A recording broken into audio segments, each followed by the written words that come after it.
ya diang lue yene ka gong wa te che undi de ko wa adu mana ka yene yo che nyara ni dwalu yikirbe pendo o ka gwaji ke ajo una bewa ayala majira kanya chunde agudamor amukula je kumaya etimda ejumake kumanda oh nom jajang lut ben gagang wadeje udi ko ba aduman ke yo je nyara ye balu kibe pendoro oh kan baji ke ajumali una bewa ayala majira kanya chunde agudamor amukula je kumaya etimda ejumake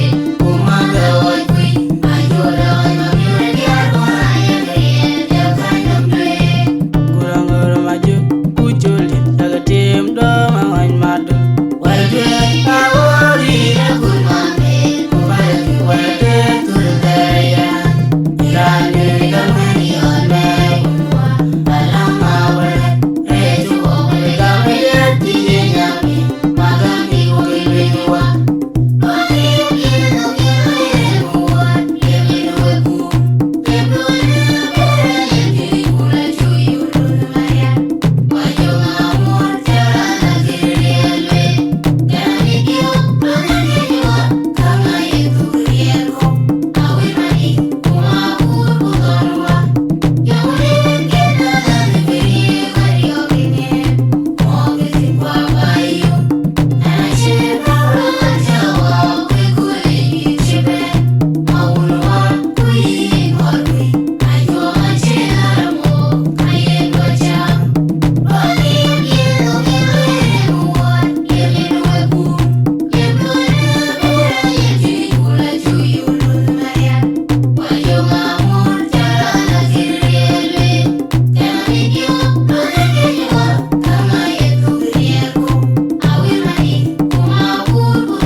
Kuma mukir ma yari man kai ko bor county kai jong leste kai ke hoje du Sudan so olo to fot be gol ma bala to fot so kana de kala ba mat de ma messi ma du ko ko de na tel ko de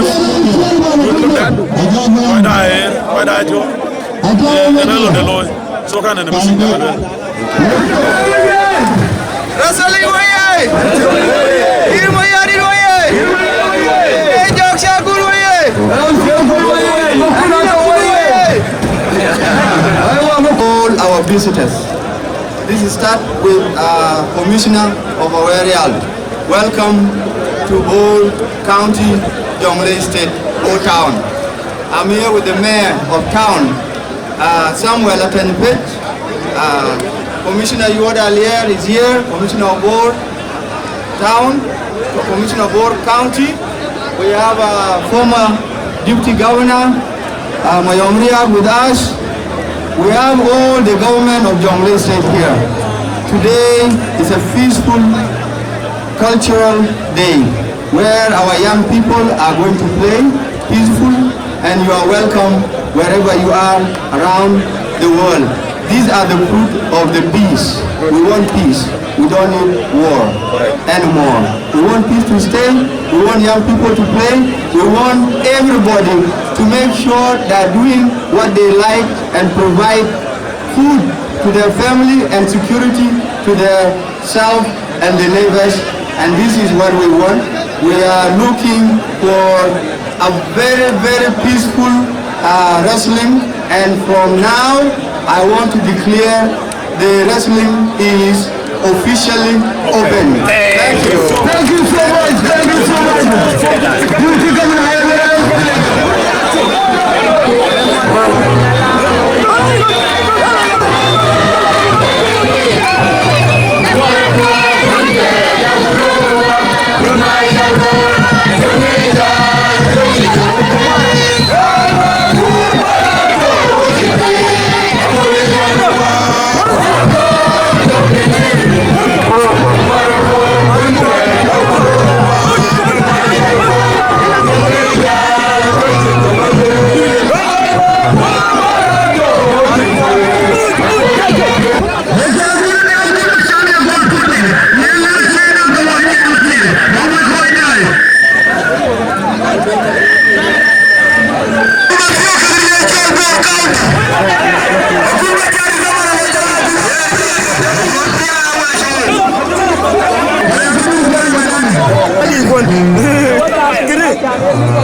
Aku aja.